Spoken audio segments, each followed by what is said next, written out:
Well, hello and welcome to week three, season three of the WTRL Zwift Racing League. I'm Kate Bates, joined by the one and only Dave Toll. Dave, I've missed your face. It's been too long. I'm glad we are back here to round up this week's racing with America West and the crew. And Dave, we're headed to New York City, the city that never sleeps. I think it's going to be a good one. Yeah, it's so good to see you as well, Kate. I'm excited for racing on this course as well. This is brilliant. Really reminds me of the fun that we had in season two. I think it was the seventh race, Richmond, the Libby Hill after party. Same thing here, but we've got the dynamic now of all of these points, fastest through segments, and it ends with a nasty little climb. Although, you would think that so many of the meters of climbing would be on that climb, but they do a lot in the park. There's 3 laps, 3 sprints, and about 300 meters of climbing as well before you even get to the entree of the race out here. Yeah. But it's going to be but it's going to be absolutely awesome. Although I did just hear from WTRL headquarters that Anna Rogers and the Revo Scores team are scratching. So unfortunately, it sounds like some injuries. So that we're going to miss them out here, and certainly we'll look forward to seeing them back in next week's team time trial. But that's a game changer because they are one of the mighty forces out here. It is, and I think that adds to the racing a bit. That's a bit of a bummer for them, a bit disappointing. Yeah. But what I do know, Dave, is there's a lot of depth this season, so I can expect a lot of riders to step up. Before we jump down to the racing, because it is happening quickly, let's just take a quick look at the standings to get a bit of an idea of who's on top of the table across the different divisions. So let's take a look at this. All right, in the women's A, we've got Velocity Vixen leading the way, SDBCA in second. Then the Audi women and the Revo Scores. They are yet to score any points. Yeah, Haley Gill with the Velocity Vixen team. They've been really strong. It'll be interesting to see how the other two teams want to mix it up. Let's take a look at our B women, and it's the herd of Madcap Meerkats. That sounds like pure chaos, doesn't it? And they've certainly delivered 30. Yeah, it does. And they've been fun to watch race. 38 points right now. So it's been an interesting mix because you can see 36 points on the table there has a tie as Mount Evans from Cryogen and the Zenas from the Dutch Diesel Cycling Program are deadlocked there. And then only 1 point behind them is Cadence. Again, in the Bs, the top 5 then see 1 point separating ATP Racing Vespid. So it's really close. Today's going to make a big difference. Wadi Inc., that's going to be the Ice Cat team with a 1 point advantage right now. They're in 6th. In 7th is Alto Vela Tunitas at 26 points. In 8th is Revo Musketeers. And then SDBC, San Diego Bicycle Club, the B team, in 9th right now. Good luck to all of our racers today. All right, today we will be covering the A's and the B's predominantly, but let's take a look down at what's happening in the C's here. The herd of misfit meerkats, there's so many meerkats, very cute animals. They are leading the way. They're a couple of points ahead of KRTC Lightning Strikes. The GSZ Queen Bee Coalition are sitting in 3rd. I think they're throwing these names up just to trip us up, Dave. The Phillips in 4th. Herd of mischievous meerkats, more meerkats again in 5th. And Waddy Inc. Street Punk, they are sitting in 6th spot. So the Meerkats are certainly putting on a strong show so far. And I am going to be forced to do some Meerkat research to come up with some good data points as they've certainly earned it. All I know about Meerkats is they work well as a team, right? Don't they all? That's the group where you see like 8 of them and their heads are all looking different directions. They seem to be very alert, and I think they're looking out for hawks or birds, maybe any danger. Always looking out for danger out there. So I'll have to Google it. But what I do know is Hannah Walker on the coverage of the Amstel Gold Race the other night described one of the Australians as a meerkat when Michael Matthews kept popping his head up out of the bunch to see what was going on. And now I can't unthink that every time I see meerkats. But we can assume that these riders are definitely on the lookout if that's the name that they've chosen.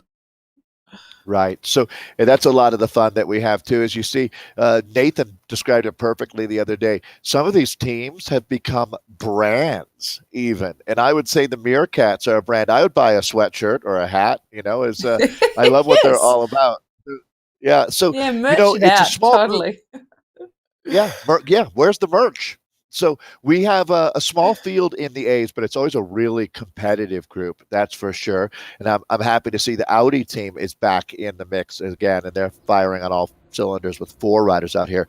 So the course today talked about 3 laps. Oh, there's Nikita right there. The rider living in Seattle now. Actually, I think over on the Seattle is sort of a general term, right, Kate? So I think that she lives maybe on the other side of Lake Washington, but as they just are reeling her back in, we do have 3 sprints to talk about. Those sprints are scored 10 deep, so there's a lot of points there.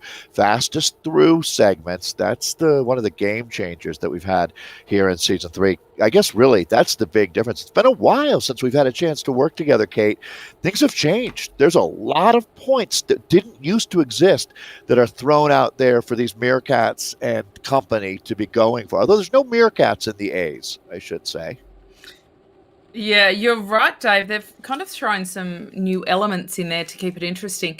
And something we definitely saw unfold in the first race of this week over in the APAC division was that fastest through segment really helped to wrap up the overall standings. And so we often saw that happening in that first sprint on the first lap. So 37.1 kilometres in total for racing. They do have 3 intermediate sprints. And as you said, not only fastest through segment for those, but also the first over the line. And the other thing, Dave, is they've got some fun power ups out there tonight. So we saw last night we have the Aero, the Feather, and the Burrito. So drop a burrito at the wrong time, and you might want to warn your teammates because not only does the rider directly behind you lose draft, but a circle around that. So that can be a bit of a dangerous one. It's 2.5 meters. So what would that be?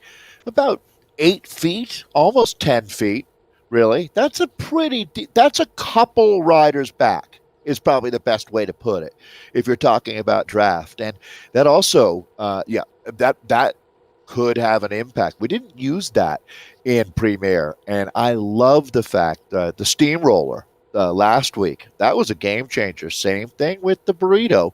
And I'm just making sure it is 30 seconds. So rather like with the draft and the arrow, it's only a 15. Well, excuse me, draft, when you see the van, that's 50% more draft that you're experiencing for 30 seconds. And then when you see the arrow helmet, that's 25% less drag. So basically you're a little more slippery, but it's only for 15 seconds. Yeah, it can make. There was some interesting timing of the power up drops yesterday, and a bit of discussion about when you strategically use them and how, kind of, no matter what, if you see somebody drop a feather power up, they're in a little bit of trouble because it's something that can help you maybe hold the wheel when the road tips up a little bit. But it's not a huge advantage. And it is an interesting thing about this course, isn't it, Dave, that there literally isn't a single metre of flat. So there's not these giant climbs going around Central Park in New York City, but there's also just no reprieve at all. Yeah, it's like watching the stock market ticker when you look up there at the percentage grade. It's just going up and down, but it never settles on 0, does it? Just as I say that, it goes to 0 for a brief moment, but you're 100% right. I mean, yeah, and yeah, you start stacking these meters up pretty quickly. It looks like a little bit of pressure being applied right now as we're coming up on that first sprint here. Again, this one will be scored 10 deep. It's going to tell us a lot about what to look for, and we get to start highlighting the superstars that we've got in this group as well. You see the Turkish flag there, or you might notice it. That's Biril Polat, absolutely a rider to watch, no doubt about it. Esther Walker has also been super strong with the SDBC. So this is Jana Gillick here moving up, but Haley Gill, you are a monster. And there's Haley Gill up on the front. That's the story today, Kate. is what are they going to do to beat the Velocity Vixens here? It's a big ask, isn't it? It's a smaller It sure field. There's only is. 15 of them out there, but because it is such quality, it's almost as though we've jumped in just for the final 30K of racing. At this point, when it has been whittled down a little bit into that more select group, because even though we do have a bit of a select group there, just the sheer quality of it. Hayley Gill, she's very hard to beat on any given day. It's actually Sure been a real is. pleasure, Dave, to watch her and Jana Gillick is another one really develop over the last couple of seasons. They're both very consistent. I agree. They would be right at home in the Premier League when you look at the talent that they have. And that really speaks to the other women in this group. As Kate, I'm sure that over our time together, we've discussed this, but it is hard racing in a group like this. You don't get that massive peloton sucking you along, or yeah, you should say in air quotes, right? You're always going to be working out here on Zwift. There is no free ride.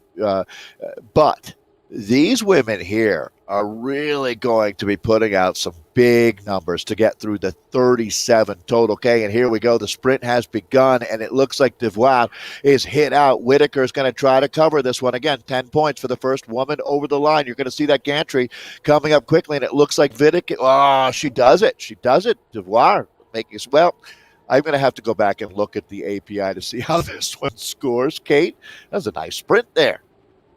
That was a big sprint. She went into the orange over 10 watts per kg for quite a significant period of that sprint too. And the acceleration, I kind of expected to see perhaps Natika jump out and do something there because we've seen what she's capable of in the past, certainly in terms of speed. But this is a bit interesting to note the Yeah. gaps that have started opening up, because this is the danger, exactly what you were saying about not having a big bunch to get sucked along in.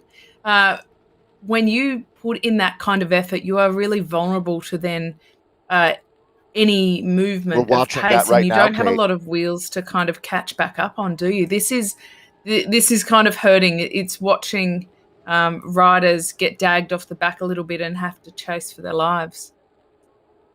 I think you must have seen this in your career at many different levels, Kate.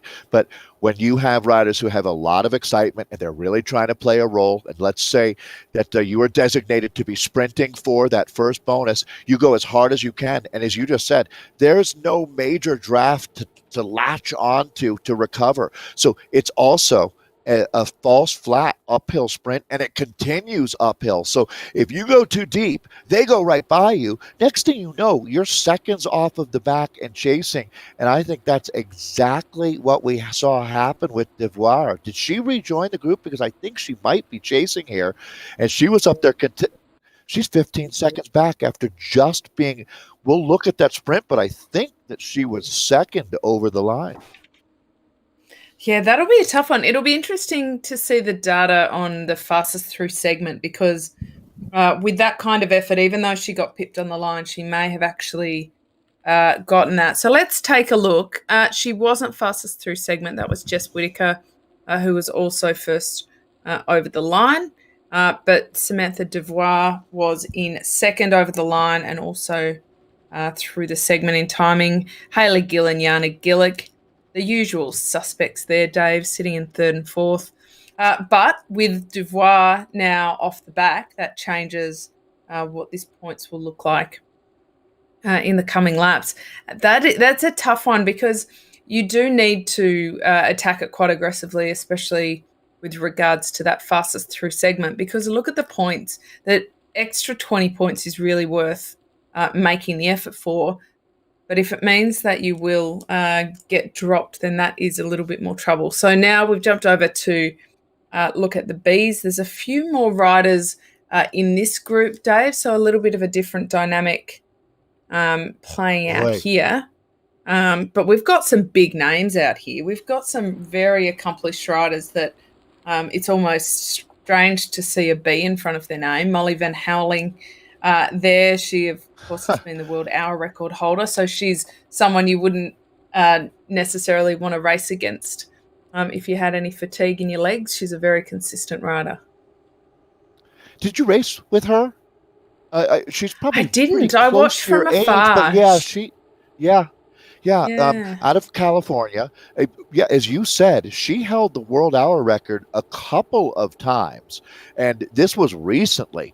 Actually, I remember when the UCI honored herself and Brad Wiggins as when she was holding the record during that era. Super accomplished, right? You're right. I cannot believe that she's in the Bees, but you make a good point that this group has a really different race. It actually really regrouping right now. When we first jumped in with the Bees here, I thought we might be watching a major split happening.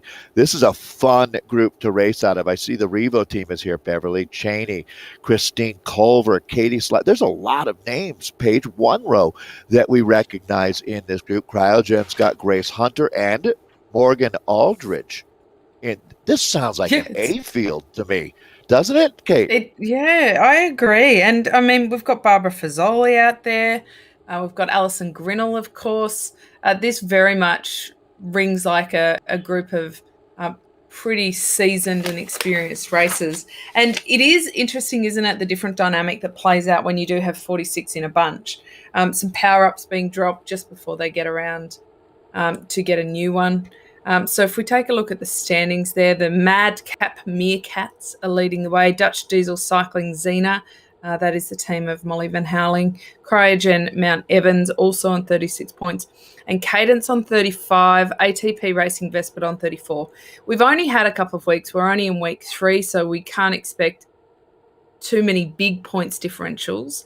But that top 5, it's pretty clear that there's some consistent results being dropped there and that they are the big players. But a lot of the big riders are actually spread across a number of different teams, Dave. So that brings a different dynamic as well. In previous seasons, we've seen a couple of the teams with all of the big stars on them, and we've wondered who out of that team may be the winner, but it hasn't necessarily been shared across a different group, and that has changed how the racing has played out strategically. But I think this is a really good development that they're now spread across different teams.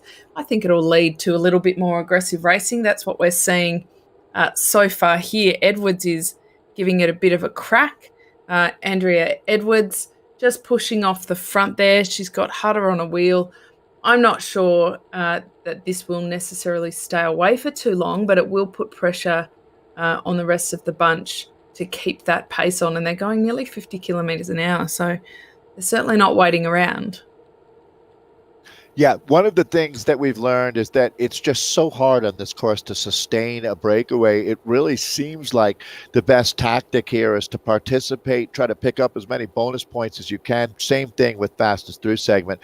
But then, it all really has come down to, it seems like patiently waiting for that last 2K, just staying up.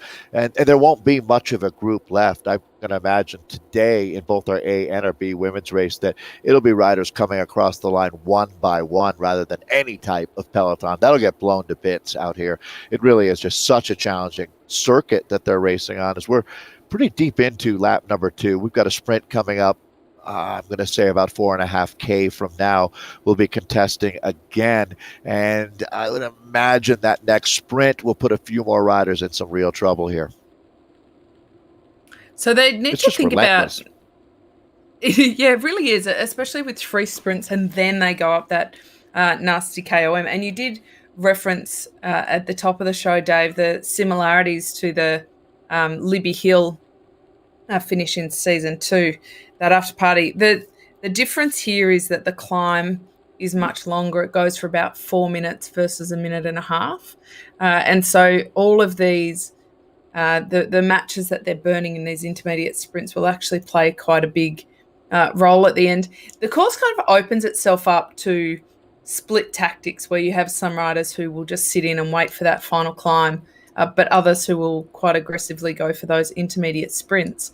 But something that we quite surprisingly saw last night was actually some of the sprinters doing really well up that final climb because they could just hang on for the 4 minutes. That's And they were exactly traveling so quickly.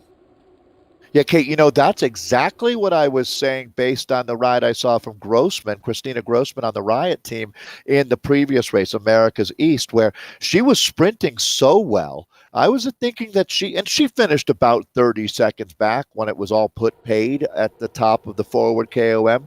But you're right. This is a very different kind of climb. I was comparing it to Muir de Hay. It's steep, it's short, but not as short as something like Libby Hill. So taking a look now, we're jumping in with the men for the first time. They're just getting out on course here, and you can see we've got a 6-rider group going clear. No surprise, that's going to be Ivany, Moog, McGee, Kempton, Michael Sweet, Bradbury. So some familiar names rolling off the front. Now, I 100% believe that these guys, not saying that there was any predetermined agreement, but these guys are going out to hunt for that first batch of points out there. I have no in my mind, Kate, I don't think that this is a breakaway that has any intention of going to the finish line. They want to go pickpocket some points out here, get a jump on it. It's a good way to do it. And especially, again, considering the fastest through segment, 20 bonus points for that.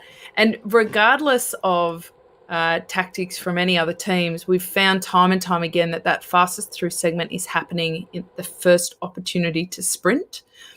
Even if riders are not really participating and waiting till the last, it's just a trend that has fairly consistently emerged. So based on that, there will definitely be some riders out there simply looking for that fastest through segment, not even necessarily the first over the line. Philippe Nystrom is moving up to the front. He's a name, the Costa Rican, that we have seen emerging over the last couple of seasons as a fairly good all-around. He's a great sprinter, isn't he? But he also seems to pull out some pretty impressive rides on the shorter climbs as well. So I think he's definitely a name to watch today. 100% agree. And boy, look how active it is. It's like a soda bottle fizzing over the top right now. Every rider wants to get up there and be a part of the first scoring that we're going to have. Again, 10 riders will be scored from 10 points down to 1 point here. And it won't be long until they see that gantry here and will absolutely begin galloping. So we can see that Dirty Rascals Riot is on a perfect season so far. Our third race of 8. They're sitting on 40 points here on the Rivet Haze, sitting in second with 37. And then we've got, oh my God, they killed Kenny, one of our all-time favorites, 35 points, along with Penn Velo A. These are some teams we've come to know and love, including Velo Zayante. So, all right, Kate, I don't want to miss this sprint here because this one's going to be chaotic out here. Bog is having a good day, riding all over the front so far. Yeah, this is a good coming into this intermediate sprint. We know that the fastest through segment is on the line, Dave. We know that people are getting a little bit edgy and wanting to, in a little bit, have a power play and show everybody that they've got some good legs. Equally, there might be some people that are kind of hiding assassins sitting back in, but the wind-up has begun. The posturing has begun as well. And we're just looking out for those big names that are waiting in prey. We love the Penguins and Freds, and I love what we are doing these days. If you take a look in Zwift Community Live, they've been throwing up some great questions like, will the breakaway stay away out there? And we love having you jump in and participate. It's all part of Zwift Community Live. All right, here we go. This is going to be K-Jax. This team sounds ominous. Evil plus PNG. Terrified as they the evil corporation, Crikey. Right? Crikey's right. Okay, they're galloping now, Kate. Let's bring this one home. Who's going to get the 10 points? Oh, Sosnowski, we know this guy, but they're coming over the top, Kate. And Kempton has gone accelerated. Izzy, he can hold on. That was a very well timed from on the Rivet Haze rider Kempton. It looked to me like it was all about the timing there because he just sat in waiting. Some of those bigger names that we expected to see. Not quite there. Sosnowski, though, he's the one that I've got a nice highlighter around after that effort, because going early like that, it shows he's got some intention. And even if the timing was a little bit off, he's got a couple more sprints in him, I think. Good way to open the account there, and good for the Aussies. Not that He's I'm actually a biased New in any way. Zealander. He's New Is Zealand, he? Kate. Oh, Yeah, my bad. stop it. He is too. He is too. Oh, I didn't notice those little red stars on there. But you know what? As Aussies, Dave, we like to claim anything good that comes out of New Zealand. So why break that cycle here? We'll claim them for today. This is fascinating. The other day I was listening. Yeah, so I never realized the red stars would be how you would key on that. I go a different direction because the Australian flag has one big star that you don't see on the New Zealand star. And I told myself to be able to remember that star is you, Kate. And that's how I know it's Australian. So. Dave, stop it. It is. You're right, though. We do have a beautiful big us representing all the states and territories. So it's a little bit different, but still similar. We do Anzac Day coming up, so some big rides on Zwift. We can expect to see the Aussie and New Zealand community very active on Sunday morning. It's kind of our version of Memorial Day, Dave. So we're getting everybody to jump on and see whether Australia or New Zealand can come out trump. Because of Phil Keegan, a New Zealander, I learned about Anzac. I don't think most Americans, we don't get that in our standard public education. And it really is the Australian. So the men and women from down under who went and fought in World War I and World War II. That's who we're talking about, right? That's it. Yeah. Spot on. Yeah, so you're heroes, without a doubt. The veterans that, we take so much pride in honoring, is those generations, there's fewer and fewer of them left. So, that's our history lesson for today.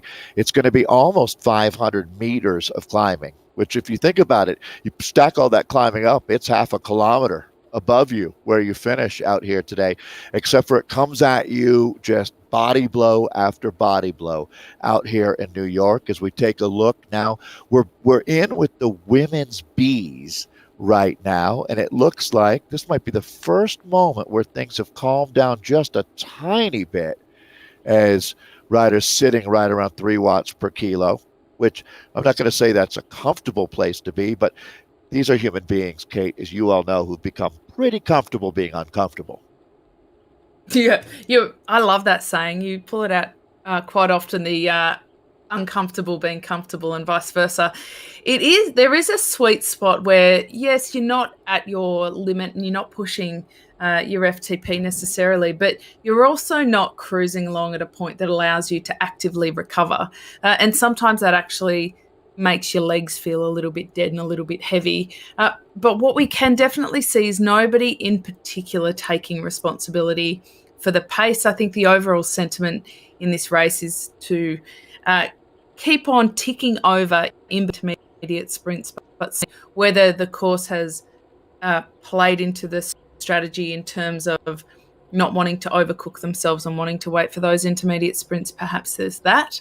But on the other hand, it's also strategically, when there are so many points on offer, and of course they do all add up for that overall aggregate. It's something Anna and I really noted last night, Dave. We have this propensity to look at the final sprint and find a hero of the day based on what happens at the end, not considering that actually often these races are won and lost in those intermediate sprints and those segment times. So sometimes it can be the ones that fly a little bit under the radar come out on top. So they are hard at work at WTRL headquarters right now, and it sounds like they have our first two preems, our first two sprints pretty close. So we will be able to update you on where we are at. It's kind of the midpoint of the race right now, even though distance-wise. Oh, and there we go. Look how this is playing out. Lot of riders. We were talking about how everyone's got a shot to be a hero out here today. Well, Haley Gill was a hero the second she took her first breath. This is quite a rider, as Gil right there. So you see Rainbow Rockets, but that's Velocity Vixen. I want to say it is Velocity Vixen. It's just a lot of riders will have multiple teams that they ride for, is what my guess is. And she's picked up 42 points there. Jesse Whitaker, Velocity Vixen rider there with 34. Claire Law, 30. Nadia Cordova, Audi rider, having a good day. 16 points for her and her American, she's Canadian, American teammate on Audi. They're all out of the northwestern part of, so let's call British Columbia, Washington State, that area. So I'm being told the community riders can ride for a maximum of 2 ZRL teams in a season. So that would all add up. Janet Gillick there with 15 points, currently ranking 6th. Beryl Polat, 7th with points right now, 13. But really, Kate, what's important is that we start adding them up and looking at what teams are collecting a lot of points out here. And that looks like Velocity Vixen. Once again, to tell you the truth, they are back at it. This is a team that's well drilled. They don't miss a trick out there. No, they seem to kind of have what I would now call the Anna Russell approach, which is to get a giant whiteboard and go bananas with all sorts of scenario planning on it. Or what do you guys call it? I think you call it a playbook or something. Is that the American thing that, like the football teams use, the playbook? Yeah, we don't really do that in Australia, but we'll go with the whiteboard analogy to take it as it comes. Yeah. Yeah, exactly. But I think across both the men and the women, there's a lot of these teams that have very clearly had a deep think about how to score the most points, not necessarily how to animate the race the most or make it the most interesting for themselves or the other riders, but simply what is the best way to an overall victory. And it's like something we also see play out, the Tour de France or something like that, Dave, where we're looking at riders who are chasing that green jersey and looking at how to get the best points. Sometimes that's done by riders sprinting, but often it's done by riders going strategically in breakaways. And I feel as though as these seasons evolve and some of the races are actually getting longer, that just like we saw in that first sprint, we are going to see some groups try and escape simply on a point hunting mission. All right, Kate, what power-up will win in the final kilometer? I'm going to make you vote here. The arrow, the feather, the burrito, or will it be one not used? So it's 4 choices there over on Zwift Community Live. Come on, we love having you participate and get involved. I'm going to go with arrow. Excuse me. Arrow would be my last one. Burrito would be my next to last. Feather is the one that I think is going to get it done. If you're lucky enough to have it, boy, it made a big difference for Catherine Curie when she took her 3rd win. It was awesome. So there's another great example of a rider who earlier in previous seasons was racing in the community. When she got bumped up with her Sisu, I Race Like a Girl team, Kate, she's now the winningest rider in Premier League history. She's taken her 3rd win today. It was quite a moment, and she timed her feather power up perfectly. So if that holds true, I'm just voting feather. Sorry, Kate. I just voted. I had a vision. I'm with you, though. I actually can't disagree with anything that you said at all. And not that I like disagreeing with you, Dave, but I do love it when we have diverging viewpoints on things. But on this one, I think you've got it. But when you keep saying burrito, it's just making me hungry, to be honest. Well, so that was my question. Could I find a burrito in Australia? I know I can find shrimp on the Barbie, and I'm sure you've got great steaks and all of that, but can I find a burrito in Sydney? Yeah, we've really jumped on board the whole burrito phase. Yeah, which is good because I developed a very strong love for Chipotle and all things burrito inspired when I was living in Colorado. So I'm very glad that I can get my hit here. And I must say that very randomly, a lot of the time when we're doing bunch rides in Zwift, people talk about tacos and doing it for that, like riding for the tacos. So I think there's a fairly common theme here. I don't think it's by accident that the burrito is one of the power-ups in game. Yeah, it's funny how there's certain things like coffee as well that just seem to dovetail into cycling. Starting a ride at a coffee shop, a lot of folks love a good cold beer after a ride as well. So those beer sponsorships, coffee sponsorships, and certainly, I mean, the Garmin team, now Education First, when they first started, they were Chipotle. That was back in your day, back in the mid 2000s, back when you were world champion. I always love saying that about my colleague. All right. So Yeah, we're in fueled with by Cam. burritos, no less. Fueled by Colavita pasta at the time, right? So, Yes, uh, indeed.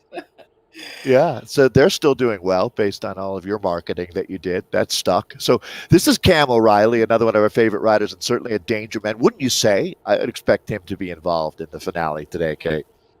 Cam. Oh, yes, he's a very exciting rider. He really impressed in season two. There are a couple of standout rides where I thought, oh, this is a pretty exciting talent right here. What I do like is his bunch positioning, but a move has just been made. Small Ooh, gap, but look at that sprint. acceleration into the Yeah, sprint. orange ahead of this sprint. But that's an early move. That is a very early move.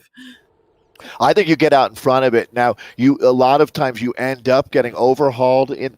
It's going to be Flanagan here. Now, the thing is, even if you do get caught at the line, you're still going to get ninth or eighth. So the big points are right here, and he's going to hold on. Flanagan's going to grab 10 points. That was a Wow. good move. I want to see those through segment times for that because I think that Flanagan might be pushing for that fastest through segment time, not only for He, that he, first he over the got it, I line, but the think. Dirty Rascals rider is impressive, isn't it? Good on He him. did that perfectly. Yeah, absolutely. That was a master class right there. We'll see.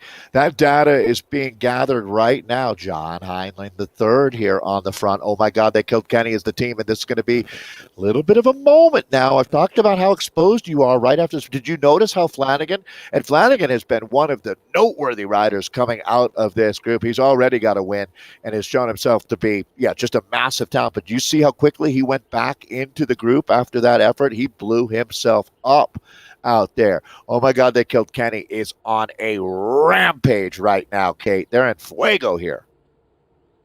Well, I want to see where Flanagan, how far back he's drifted. I hope that he did catch a wheel on the way back because I hope otherwise that is a long and lonely chase to try I hope he didn't and drift get into back on. Queens. No. Right, that's the problem. The joke Yes, being, I let's guess you'd hope have he to know didn't your get boroughs, distracted right? by any of the. Look, I'm not all over the boroughs to be honest, but Queens I can do thanks to Fran Drescher and the nanny. That's a legacy that Oh, Australia has been left with. American TV, the greatest gift we ever gave the world, I would have to say. Yes. We've already had a Fran Drescher nanny reference. So I was going to think, Brooklyn, you think about New York City, so many diverse, unique areas, whether it's Harlem or Staten Island, but Manhattan is where we are right now. And this is Central Park. What an awesome world, such a challenging course. This man has been all over. The Canadian Mog today has been fantastic, and it looks like so they don't have a sprint for a while. This is a breakaway. Cam O'Reilly going to join him here. Let's see what we've got cooking right now, Kate. Small gap, but you never know when you watch this become a much bigger problem. Peloton doesn't look that concerned right now. Can you lull them to sleep here? Well, I think that this is a really interesting move because there's absolutely no doubt that a good breakaway on this kind of course can stay away for the reason that it is up and down the whole time. There are twists and turns when they do head up to that glass road. There isn't a lot you can do in terms of chasing or attacking or strategy. It's far more about what's left in the tank. For Cam O'Reilly to go on the move like this says to me that he's got very good legs. He's strategically pretty astute. He's not the kind of rider that would waste energy unnecessarily. So I think that they are probably have really thought this out, the timing of this kind of move. They've got 17k left to run. They're past the halfway mark. This is the first really dangerous move we've seen. 5 seconds. Let's not get too concerned about that. But Dave, I think if it goes out even edging toward the 10, I think that's when the bunch is going to want to start getting organised. It is a little bit harder to get organised as a team and chase in the virtual world versus IRL when you've got all of those body cues that you can follow. But they will certainly need to start paying attention a bit more. As I'm talking, it's out to 6 seconds. So it's certainly inching out. Yeah, I would let them go, to tell you the truth, right now, if I'm the other directors, because these are two of the most dangerous riders out here. Assuming you're not on their team, obviously, I would like to let them burn it at full wick here for a little while, because that hopefully will take a little sting out of them for the finish. But I wouldn't play around with these two at all. 10 seconds was a perfect number to put out there. I mean, the alarm bells have to start ringing at 10 seconds, but now we call this feathering, right? I mean, let it sit at 4 or 5 seconds here. You don't need to catch them right now, but you know that the momentum that we've got for the third and final bonus sprint here in Central Park will bring everything back together, I would think. Although these are two very strong riders. 2 of the 5 strongest riders in the race, to be fair. Well, this has been brought back to a point where you know that they are paying attention and they're not just going to let them ride away with this. They've got them on a leash. But it is teasing. Yeah. They do. It is teasing a little bit, isn't it? Hanging them out there, because as long as they've got even a single second, it's kind of an anything can happen, got to be in it to win it kind of move. But the bunch is chasing pretty quickly. There's still big numbers in that group, and I think 2 riders at this point will struggle, but a well-timed attack after the next sprint when everybody has gone into the orange and into the red, I think that could be some pretty good timing. I was thinking maybe that was a little bit of a, hey, don't worry about us, we're just going to ride up here for a minute kind of thing, and see if they could hold on and pick up the bonus points there, because I can't imagine that anybody in their right mind wants to attack at this point, knowing what you've got ahead of you to get to the finish line.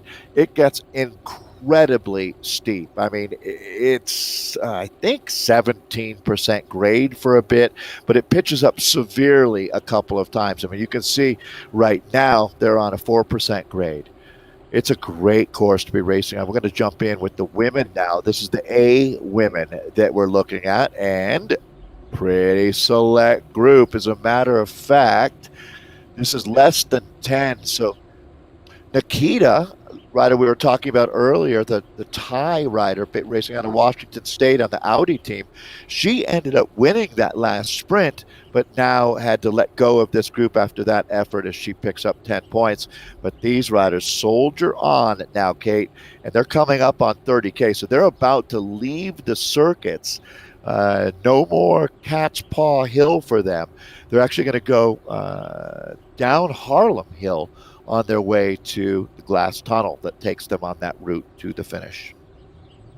Well, that is where it KOM. does get right into the action there. There's a few flat-ish spots through there, I would say, but what we have noticed is that the heart rates really go into that red line territory very early on in the climb, and it is very hard to come back from that. Hayley Gill is looking so comfortable with her fastest through segment points there. So she already has a lot of aggregate points. She really just needs to hold a good wheel up the climb, not necessarily take the win over the line. So there's that to consider as well. There's not a lot of reason for her to be too aggressive up there, unless she just feels super good, Dave. And then why not give it a crack if you've got good legs? But we've got a couple of other names in there that might still step up. Of course, Jess Whitaker is one, Jana Gillick, another Pamela Troyer. But, you know, they're all on the same team, Dave, so it changes the dynamic a bit, doesn't it? It does. It really does, Kate. My hot tip here, Cycling BC. That's the British Columbia. What a beautiful... Did you ever get up and do Gastown? in British Columbia, Kate? That would have been a good one I for you. didn't. No, I didn't, Yeah, which would have been cool. legend. It's unbelievably cool. I mean, they get 30, 40,000 folks. It's in a historic part of Vancouver. And there's a rider that we haven't talked all that much about, but Nadia Gantova is a huge junior talent there. Gantova, again, the Canadian rider in this group, and she is a 4.7 watts per kilo kind of rider, pretty close to 5. I think that she's going to be the one that really gives Haley Gill a run for her money out here. Oh, I The love Harlem seeing the Hustle. talented under 23s. I think it's always Yeah, pretty she's an under exciting because 20. you feel like that you have, yeah, I mean, you feel like you've got this kind of inside view of what is the beginning of a very great career. And so often we don't see the athletes until they kind of burst onto the world tour scene. So it's a bit of a privilege for us, I think, and this is certainly a name to watch based on those power outputs alone. But the big difference, I think, with the young riders versus some of the more mature riders, Dave, is certainly the race knowledge and the nous. And I would certainly encourage Gontova to give it a bit of a go, try some different race tactics, see what may work for her, because this is where you really learn and hone that craft. I absolutely underline and emphasize that. The rider that I look to is a countrywoman for you. If you can do it the way Sarah Gigante is doing it, keeping it fun, the joy of life. And Sarah is really about the same age as Gantova here in that, Sarah is a 1 in a billion, 1 in a trillion kind of human being, but a really great example of someone who's cycling for the joy and the passion. And I think you could follow along with what I'm saying. You've got to love this sport. It is really, really hard. You have to suffer. Even the best riders, I mean, they always say, it never gets easier. You just go faster as you get better. At this point, we got a little bit of split happening right now. Yeah, this is good on Gontova. She is absolutely pushing up there, chasing Gill and Polat. They are two of the names that we knew would be quite dangerous today. The pair are sitting there together, a little bit of posturing going on, but Gill in particular has really pushed that pace and making a fool out of me too, Dave, because I said there's no need for her to necessarily push too hard, that she could afford to sit back and watch the others, but she must have good legs. She's not in the mood to sit back and let it unfold without her. But look at this Pamela Troyer on the move. Wow. She's been almost a bit of a sleeper cell so far, accruing a few little points in those intermediate sprints. But now she is certainly putting the power down, and they have to respond to this. I'm so impressed with Beril Polat here. That the Turkish flag, we don't see that often, and I love the mix. This is gonna be fun. All right, I think we've identified the 4 heavy hitters. These are the 4 riders of the apocalypse, to tell you the truth. That's gonna be the young rider out of Canada, the under 20. They're moving to the front. Man, is she backing up what we were talking about. This is outstanding here from Nadia Gantova, as this one's going to go back and forth, body blow after body blow, being thrown by these 2 teammates here. Haley Gill, she came in as the monster to beat, no doubt about it. Pamela Troyer really representing, but Nadia Gantova is going to be a thorn in their side. Oh, Canada, way to Canuck up, Nadia. Oh, you make me laugh. Oh, Canada, indeed. They have the strength in numbers here, but a good opportunity for Polat. And you're right. How good is it to see a Turkish flag out racing? It's a country that hasn't historically been particularly well represented for the women. So it's absolutely fantastic to see that flag flying. The youngster Gontova just getting dagged a tiny bit off the back. Not significantly enough that there is a time gap yet, but you're right. This is the point for her where she really needs to take a deep breath and regain control of where she's at. Heart rate 185. Talking about a rider so young, That's not too indicative of anything. But Polat, look at this. It's like she's on a bit of a mission for revenge here, Dave. And she is pushing the pace here, making Gill and Troyer chase her, but a good opportunity for Gontova to sneak back on. She needs to sit on the back and get a bit of recovery here. The hardest part is yet to come. This is going to be unbelievable, folks. I'm getting goosebumps here, Kate. These 4 riders are going to put on quite a show. These are the gladiators of Zwift that we've been talking about. So again, to identify the 4, you've got 2 teammates, but to be honest, I don't know that there's much that a teammate is really going to be able to do for you. It's going to come down to your own grinta. How deep can you dig? Now, we just watched Gontova there, the young Canadian.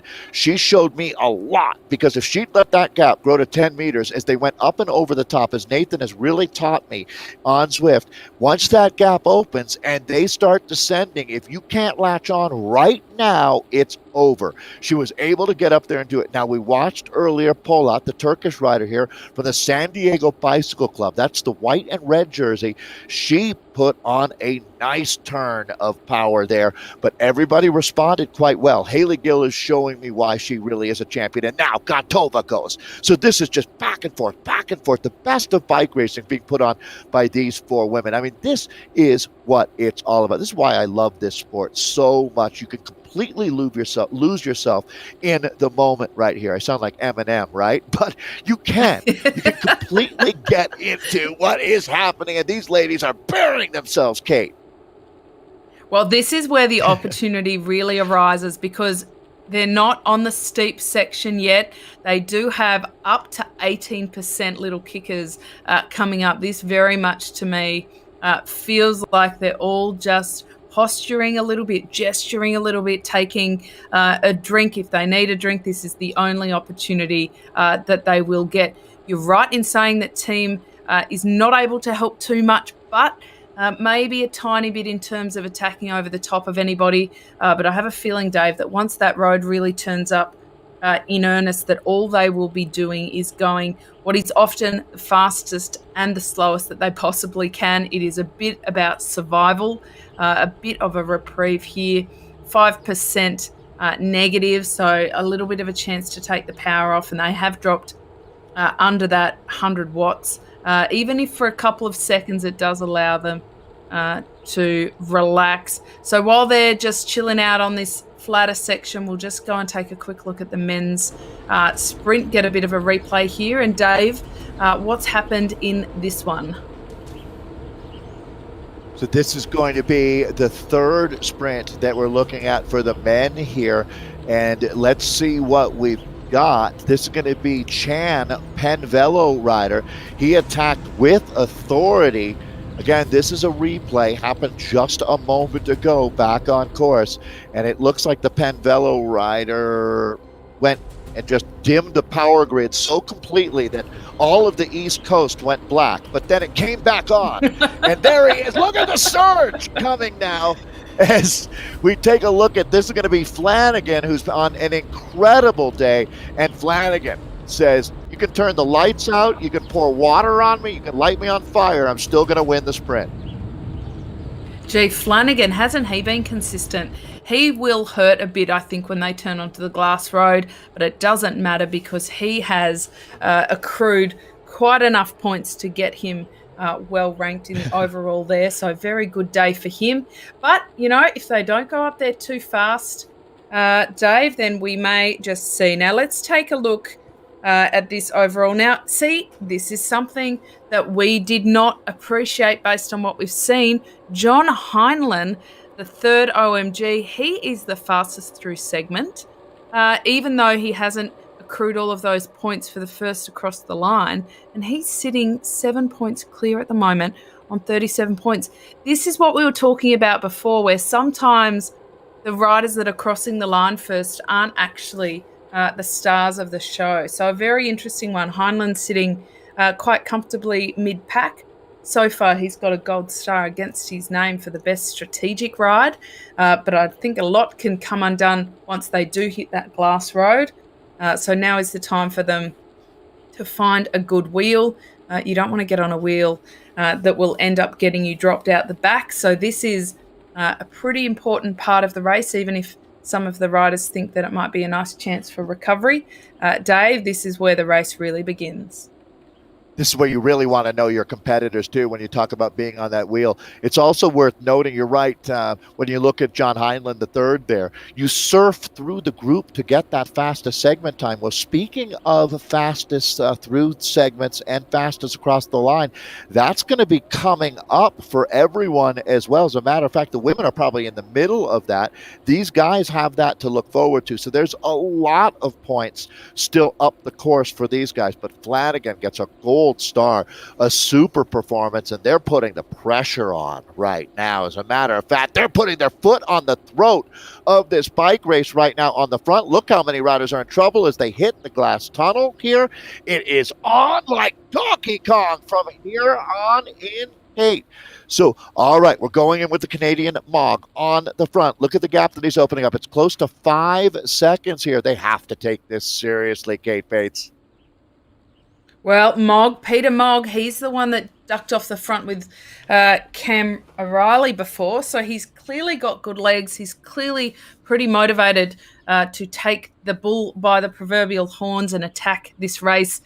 This is 7 seconds, the biggest gap we've seen to date, and it opened up quickly. More importantly, Dave, on this kind of incline, it is very difficult to shut any brakes down. It is also very difficult to organise any chase because there will be a lot of riders that are very much redlining. Now, interesting, Cam O'Reilly is sitting at the head of that chasing pack. We know he has good legs. Picture in picture, Dave, we've got the women that are finishing, and our Turkish star, Polat, she is pushing ahead there and doing an excellent job. They are all strung out. They're on the steepest part of the climb there. We'll go across to full screen to watch this finish. But at the moment, it is a race of only 2 in picture there with Polat and Troyer. So you can see now exactly how steep it is up in the upper left-hand corner there.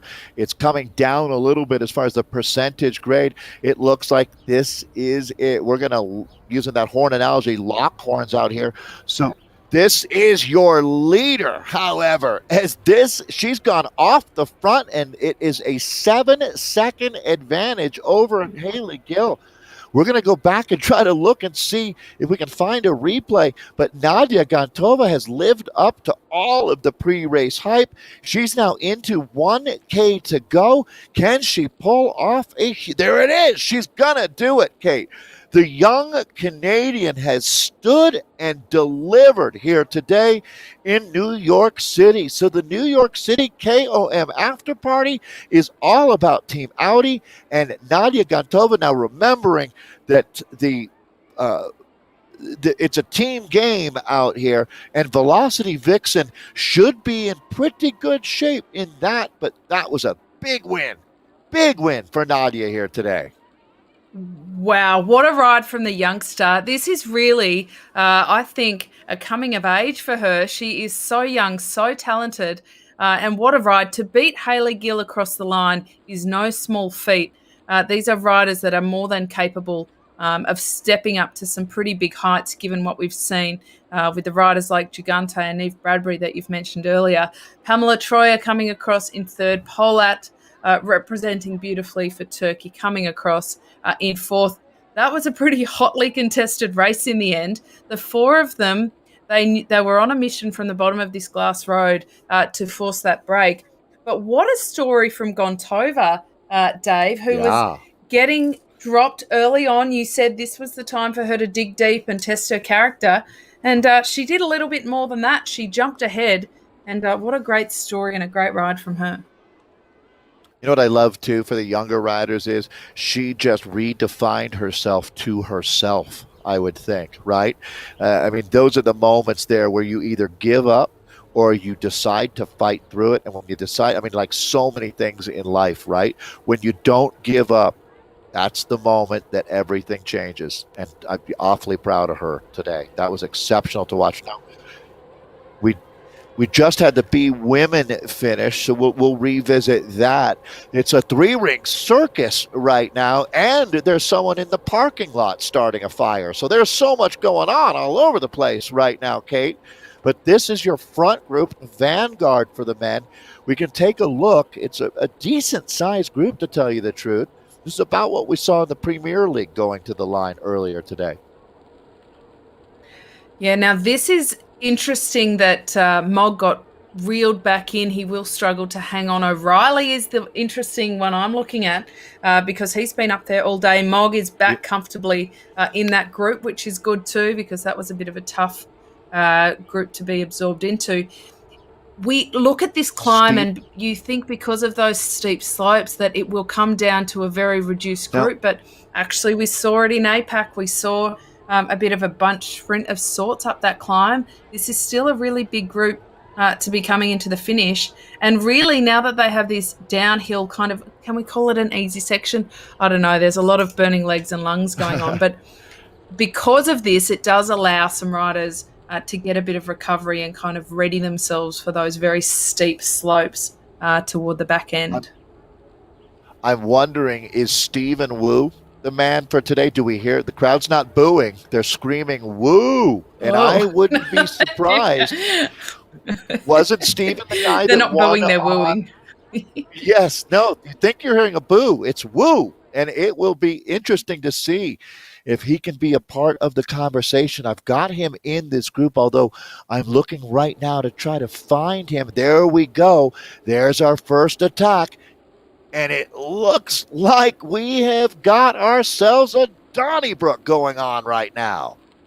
So that's going to be Penvelo Quinn and Felton. Yeah. Yes. That's a good move from him. Penvelo, good name. We've come to know that they're a very aggressive team who like to throw a bit of a cat amongst the pigeons. I think Gondova was a rider that we didn't expect necessarily to win in the women, even though she certainly has a lot of talent. And Felton might be one of those riders too. We know he's got the talent and he's got the goods, but he hasn't been the name that's been consistently off the front. So I love seeing this, and he might have just done a lot of damage with that move because Oliphant and Kempton, Heinlein further back from that, but the strategic drop of a power up, and this gap is not coming down as quickly as it needs to, Dave. And using it in a nice place right there, as it is very steep right now. So Quinn Felton has got the legs. That's a deceiving gap there. As you can see, Oliphant at 2 seconds. Kempton, who's been super strong out here today, sitting at 4 seconds. So this one is far from decided. But Quinn Felton now, if he's been able to look at the watts here, he's put it up into the red. Red numbers are starting to pop. Oliphant is whittling away at it, but actually he's not. Quinn Felton is holding on to a solid 3 second advantage. He's got about a K to the line here. It'll be the longest K of his life, Kate. Yeah, this will be definitely a very hard slog up this last section. Again, it ducks down a little bit. It's almost a little bit false for the legs. You think you've got a bit of recovery, but that heart rate doesn't actually drop too much. But all of the riders are in the same position. And that gap is sledging out just a tiny bit more. 5 seconds now to Oliphant. Further 2 or 3 back to Kempton. Cam Riley, another big one who's on the way. But Dave, I don't think he can be beaten from this position. What a ride for him. And what exceptional timing with that attack. Yeah, it's going to be close. Now, actually, he's got it. Quinn Felton times it perfectly, and it's not bragging if you can back it up. And with an attack like that, it hovered 3-4 seconds, but he never relented. He's pouring it on now. More coal on the fire. This man is a wattage smokestack. As he comes across the line, Quinn Felton for the win, and Penvelo gets it done. Fred AF and Oliphant, a valiant effort. He should hold on for the silver, and he earned that one out here today on that Tron bike. And I think he's just throwing that burrito out at the last minute because why not? What bad can come for it, especially as the riders were coming up closer to him at the back there to throw the burrito out and make sure they weren't able to get back on. Honourable mention to Mog there, who went across the line. He certainly animated it from the bottom and made it very interesting. Chan was another name we saw off the front there as well. Pretty animated race today, Dave. Nobody's been sitting back and just letting it unfold, and a few new names as well. Yeah, you just can't fake it on Zwift anyways, but a course like this always brings out the best. I certainly will remember this one as one of the best courses. I'm going to go with the last 2 weeks of racing. We have been absolutely nailing it out here with the ZRL for exciting racing. We'll be back with the team time trial next week at Greatest London Flat, 31K there. We've got a lot of riders to bring across the line. It looks like we're jumping in with our B men here now. This is Sheremetto that we've got. Somewhat similar situation, small group, one rider attacking. One rider named Monster Truck. Yeah, this seems to be. I love this guy, Monster Schneider. Truck. I love the avatar, and I love the name. I think what a cracker, and good matching kit there too. I think they watch each other and the way the different races unfold here, because it's turning into what I would say is a fairly consistent methodology. Let me tip a rider for you here. Jed Schneider was a professional that rode events like the Tour de Georgia back in the day, which was really one of the first big American stage races in the 2000s. Jed Schneider is a big talent. Now, I don't know what he's been doing the last 10 years, but that's Jed right in the middle of the group there in the Bumblebee jersey. I mean, once a pro, always a pro. He's absolutely your danger man in this group in my mind. Another one of these riders like Molly Van Houweling, you're right. He really shouldn't be a B probably. Well, I mean, he should be. I'm not, but he definitely has an A level life. Well, once you have been in that pro peloton in any regard, certainly the strategy and the experience you have from that, you don't lose. And I think sometimes knowing the timing, how to hold wheels, and when to go can hide a multitude of sins that your fitness may be lacking. So it's great to see Jed Schneider up there, and hopefully he can time this perfectly, because if he can hold on here in the draft, then he is pretty well positioned to be able to jump over the top. But these are not easy slopes. We're heading up to 18% now. They do go over this little false flat up the top here, though, before that kick up to the finish, but still a pretty big group. Yeah, it's starting to string out, but you're right. I'm surprised to see this many riders in contention. This is going to be Randon, the Canadian, now putting it up over 7.2 watts per kilo, but no one is able to really sustain up there right now. And there goes Schneider. So Jed now has hit out. This might be the move, folks. It's a good move. And this just goes to show, doesn't it, the race experience and the timing that comes with having raced in the big ones did. So Jed Schneider has a bit of a tactical advantage, if nothing else, because he's been there, done that, can handle the pressure. Good to see him hitting it out early, but I'm not sure that this is enough. 1 second it's not over. Has opened up, but yeah. I don't think it's over yet. Not until it does kick up in about 20 metres is when it starts to get really hard again. And Randon dropping the power up. Good timing to drop that. And he's making big watts. But Randon is coming. Randon's going to go all in. So pot committed right now. It's going to be these two. Get the photo finish camera out. We are locked and loaded. Big time bike racing coming in hot. Will Jed Schneider be? And he does. Schneider. Boom, boom. Schneider gets it at the line. Great racing. Baumgartner coming through. Thompson finishing now. We'll start scoring the points. What a fun day of racing. New York City. Wow, that was a good race. I didn't think he'd be able to hold on in the end there. I thought that he might just get pipped at the line, but he certainly did. That was a great ride and great tactics from the very bottom of the climb when Monster Truck hit out, and he has a fairly, look at him, he's finishing now. And Pain Train and Monster Truck, these guys are having a little bit of fun with their names. All power to them, I say. There should be a wattage cottage on that team.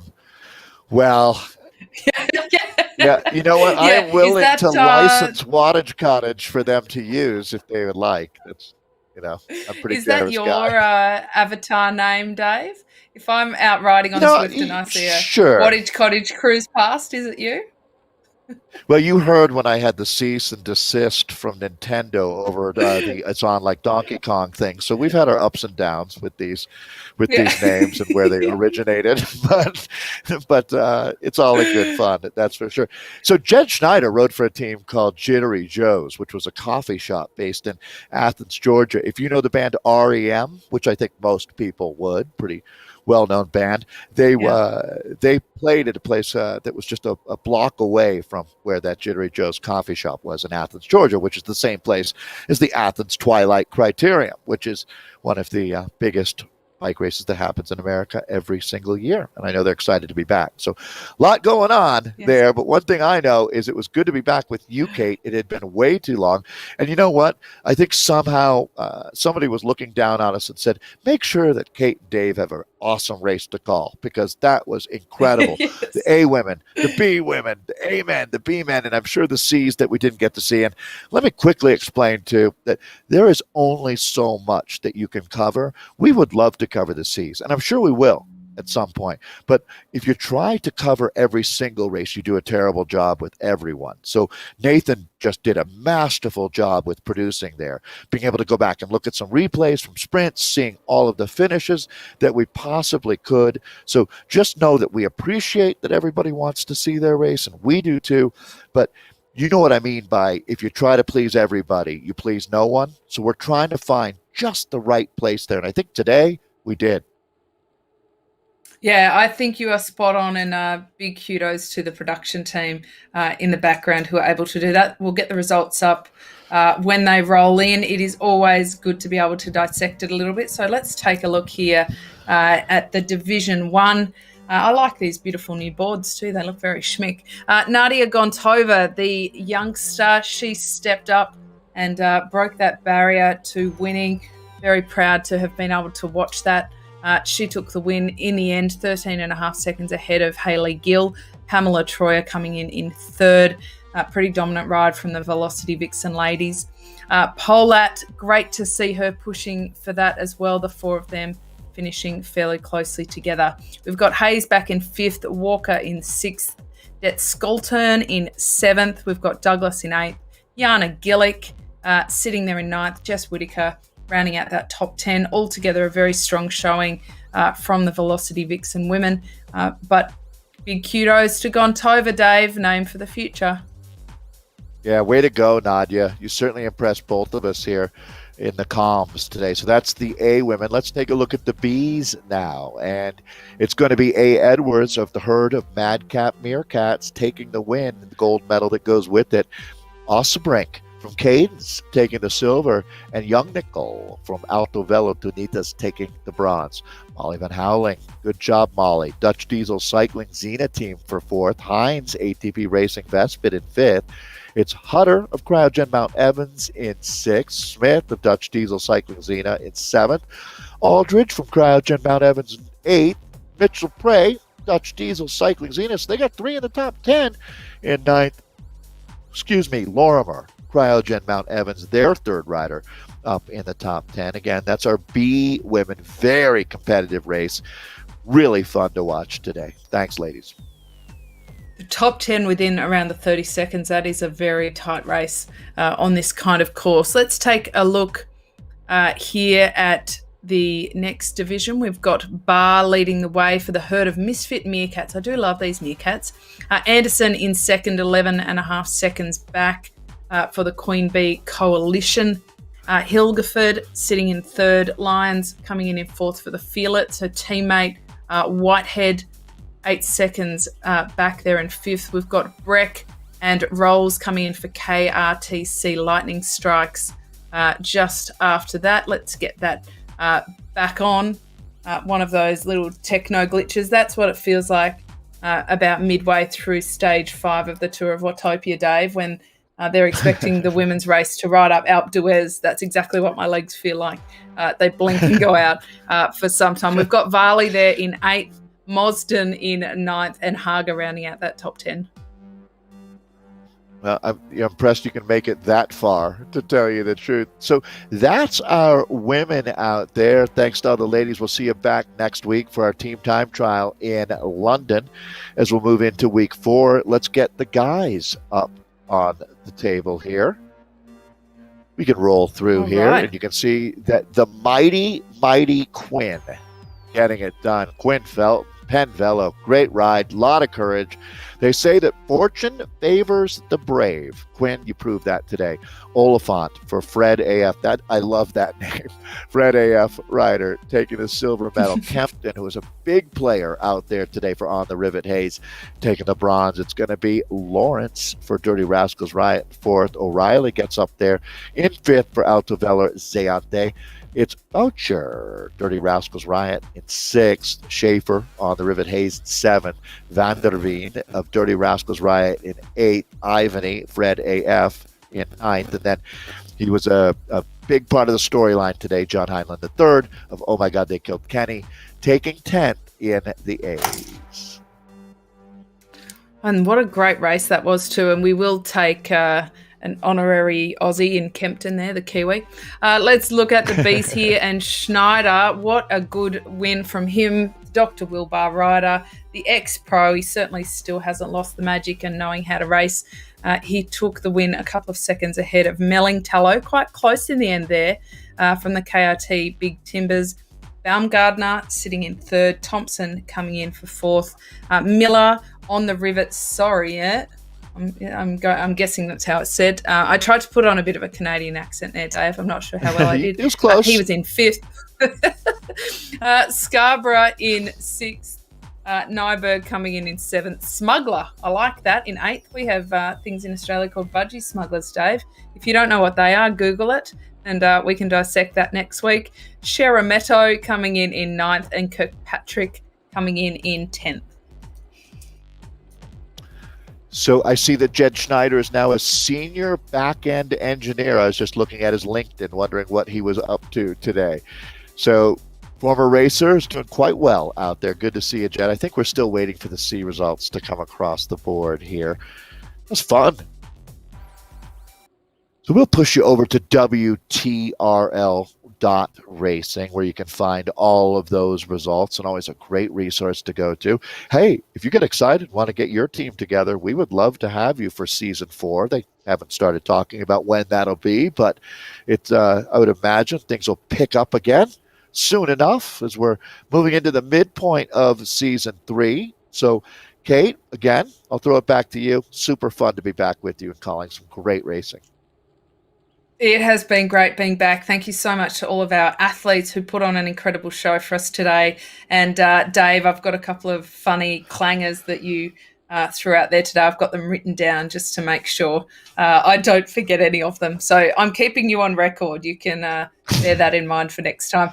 We will see you back for week 4 next week for season 3, week 4. It's another team's time trial, Dave. The teams are starting to establish themselves. So I think that next week they'll be putting a lot of pressure on themselves. Of course, we don't put any pressure on them at all. We'll just sit back and be quietly critical of, any mistakes they may make. But no pressure, guys. No pressure at all. We've always got Anna Russell to keep them honest on their clothing as well, so we cover all our bases here with our Zwift Community Live team. I would like to send a special thanks to our producer, Nathan, today as well. Just an outstanding job covering all of this racing. I couldn't even imagine. Kate, trying to do that job? Unbelievable. So no, thanks. We just talk. We get the easy part, I think, Dave. So I second that. Thank you to the team in the background, and have a good week, everybody. For the Aussies and Kiwis and anybody in the US inclined to stay up late on Saturday night. Of course, we do have the Anzac ride on Sunday morning, so you can jump into that and show your support. Thanks for joining us, and we'll see you next week.